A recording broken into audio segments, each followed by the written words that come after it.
Putin के Shahid drone धमाके से उठा बारूदी बवंडर है ये बम धमाका पुतिन के गेरबेरा लड़ाके का है।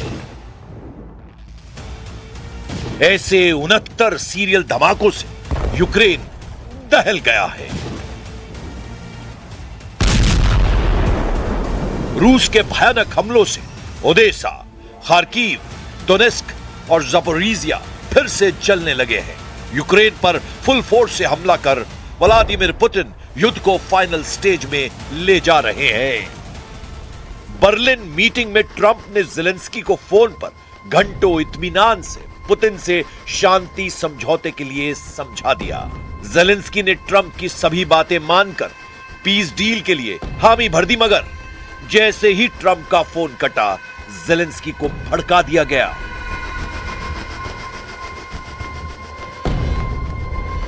फिर क्या था, ज़ेलेंस्की फिर से ललकारने लगे। ज़ेलेंस्की फिर से रूस पर हमले के लिए दहाड़ने लगे। नतीजा, रूस यूक्रेन युद्ध फिर आउट ऑफ कंट्रोल हो गया है।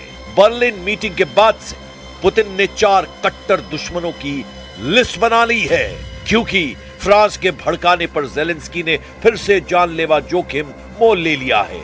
यूक्रेन ने ब्रिटेन के बहकावे में आकर फिर से ट्रंप और पुतिन का दिमाग गर्म कर दिया है। जर्मनी और इटली की बातों में आकर ज़ेलेंस्की ने फिर से शांति समझौते के लिए बिग नो कह दिया है। यूक्रेन ने जैसे ही रूस से पीस डील के लिए रेड सिग्नल दिखाया है, पुतिन ने भयानक हमले शुरू करने के ऑर्डर दे दिए हैं।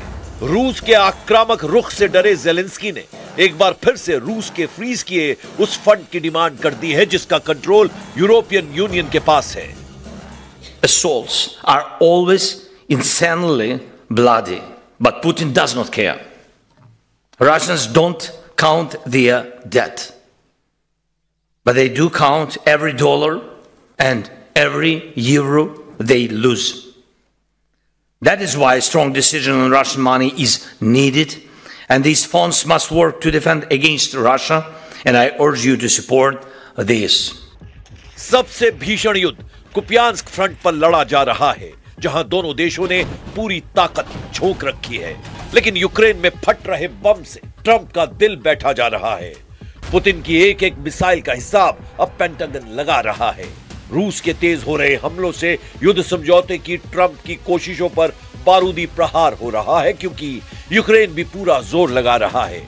यूक्रेन भी रूस में घुसकर पलटवार कर रहा है। ज़ेलेंस्की एक तरफ बातचीत कर रहे हैं तो दूसरी तरफ रूस के दुश्मन देशों के इशारे पर युद्ध भड़काने वाले हमले कर रहे हैं। ज़ेलेंस्की ने पुतिन के साथ ट्रंप की टेंशन हाई करने वाला दांव भी चला है। ज़ेलेंस्की ने रूस से युद्ध समझौते के साथ कई और शर्तें मनवाने की अपील अमेरिका और पश्चिमी देशों से की है। It's not enough to force Russia into a deal. It's not enough to make it stop killing. We must make Russia accept that there are rules in the world and that it cannot deceive everyone. This is the path to lasting peace. अब ये तस्वीर देखिए, Ukraine ने रूस के naval base को कैसे तबाह कर डाला है। उसका लेटेस्ट सबूत है ये। काला सागर में रूस के नेवी बेस को यूक्रेन ने अंडर वाटर ड्रोन हमले से जला डाला है। यूक्रेन के अंडर वाटर सी ड्रोन ने नोवरोसिस्क पोर्ट पर भारी तबाही मचाई है। पहले नेवी बेस पर सिर्फ सबमरीन के तबाही का अपडेट मिला था, लेकिन अब सैटेलाइट तस्वीरों से साफ है कि पूरा नेवी बेस बर्बाद हो गया है। रूस ने अपने नौसेना अड्डे पर हुए नुकसान का हर्जाना ज़ेलेंस्की से जल्द वसूलने की धमकी दे दी है। उधर यूरोप के 4 देशों ने पुतिन के खिलाफ मोर्चा खोल दिया है। फ्रांस, जर्मनी, ब्रिटेन और इटली ने यूक्रेन की सिक्योरिटी गारंटी को पीस डील की सबसे अहम शर्त बना दिया है। बर्लिन डिनर मीटिंग के बाद सारे समीकरण अचानक से बदल गए हैं। CNN के मुताबिक बर्लिन में 14 से 15 दिसंबर 2025 को 2 दिनों तक रूस यूक्रेन में शांति समझौते पर बैठक हुई, जिसमें अमेरिका से ट्रंप के विशेष दूत स्टीव विटकॉफ और उनके दामाद जेरेड कुशनर शामिल थे।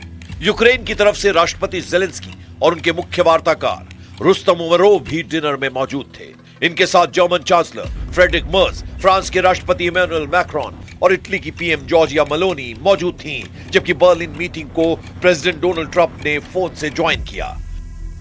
सीरियस नोट पर सभी लीडर शांति समझौते पर सहमत होते भी दिखे। जिन शर्तों पर किसी को भी दिक्कत नहीं हुई वो ये थी।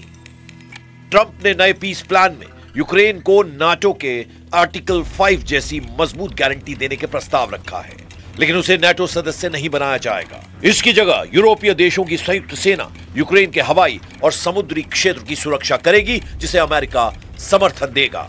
अमेरिका रूस यूक्रेन युद्ध विराम लागू होने के बाद उसकी निगरानी करेगा। समझौते के बाद यूक्रेन की सेना 8 लाख सैनिकों से ज्यादा की नहीं होगी। इसके साथ यूक्रेन की आर्थिक सहायता के लिए यूरोपियन यूनियन मदद पहुंचाएगा। लेकिन पीस डील का सबसे बड़ा पेच डॉनबास पर फंस गया है। यूरोपीय देशों ने यूक्रेन को अपनी जमीन पुतिन को न देने के लिए भड़का दिया है। ज़ेलेंस्की पहले भी कई बार ये कह चुके हैं कि वो 1 इंच जमीन रूस को नहीं देंगे। Decisions on territories are for Ukraine to take and Ukraine alone. Likewise, issues affecting the European Union and NATO will be discussed among the European Union and NATO members. In short, nothing about Ukraine without Ukraine, nothing about the European Union without the European Union, nothing about NATO without NATO. वहीं Putin ने रूस के कब्जे वाले पूरे Donbas region, जिसमें Donetsk और Luhansk शामिल हैं, उसे मांग रहे हैं। ट्रंप इस पूरे रीजन को फ्री इकोनॉमिक जोन बनाने का प्रस्ताव दे चुके हैं। ट्रंप ने डोनबास को डीमिलिटराइज करने का दावा भी किया है, लेकिन पुतिन डोनबास पर रत्ती भर टस से मस नहीं हो रहे। ज़ेलेंस्की ने भी जिद ठान ली है। इसकी वजह भी है। डॉनबास रीजन को यूक्रेन का इंडस्ट्रियल हार्ट कहा जाता है।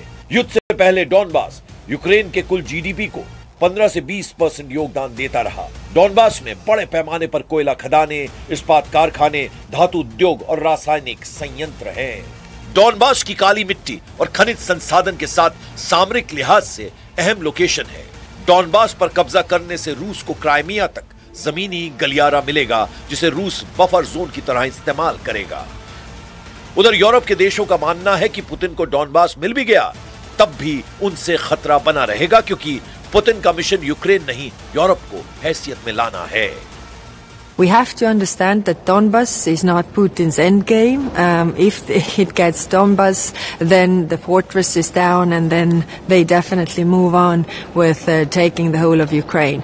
And you know, if Ukraine goes, then other regions are also in danger. We know this from the history, and we should learn from history. मतलब यह है कि अब पुतिन को ज़ेलेंस्की और यूरोपीय देशों के बनाए नए प्लान पर युद्ध समझौता करना होगा।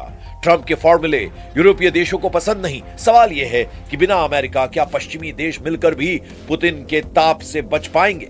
फ्रांस और ब्रिटेन जैसे न्यूक्लियर पावर क्या रूस को सरेंडर करवा पाएंगे? फिलहाल फ्रांस बड़ी बड़ी बातें जरूर कर रहा है, लेकिन यूक्रेन के युद्ध में उसे भी अपना नफा नुकसान साफ नजर आ रहा है। हाल ही में जब ज़ेलेंस्की ने फ्रांस का दौरा किया था, तब पुतिन को डराने के लिए एक बड़ी डील की गई। ज़ेलेंस्की के दौरे पर रफाल फाइटर जेट उड़ाया गया। ये फ्रांस का वो फाइटर जेट रफाल है जिस पर इमैनुअल मैक्रोन को बहुत उम्मीद है। वो इसलिए क्योंकि जिस वॉर जोन में रूस की वायुसेना एक छत्र राज बनाए हुए है, वहां रफाल को उतारने का फैसला कर लिया गया है। यूक्रेन अब फ्रांस से 10-20 नहीं बल्कि 100 राफेल जेट लेने वाला है। 100 राफेल जेट के लिए यूक्रेन और फ्रांस में समझौता हो गया है। ये ज़ेलेंस्की का ऐसा दावा है कि जिसने पुतिन का गुस्सा कई गुना भड़का दिया है। पुतिन यूरोप का इरादा समझ चुके हैं, इसीलिए पुतिन के टारगेट पर यूक्रेन के बाद फ्रांस बताया जा रहा है। लेकिन ज़ेलेंस्की का हौसला बढ़ाने वाले वर्ल्ड लीडर्स में ब्रिटेन के प्रधानमंत्री भी हैं। जिनीवा मीटिंग में कीर स्टारमर ने साफ साफ कह दिया कि यूक्रेन की मदद करने के अलावा यूरोप के पास कोई रास्ता नहीं है, क्योंकि यूक्रेन बचेगा तभी पूरा यूरोप पुतिन के गुस्से से सुरक्षित रहेगा।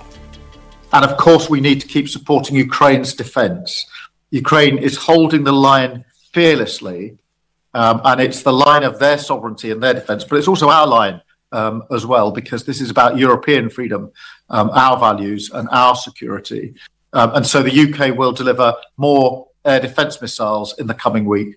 And I urge everyone in that spirit to dig deep and see what more support you can provide.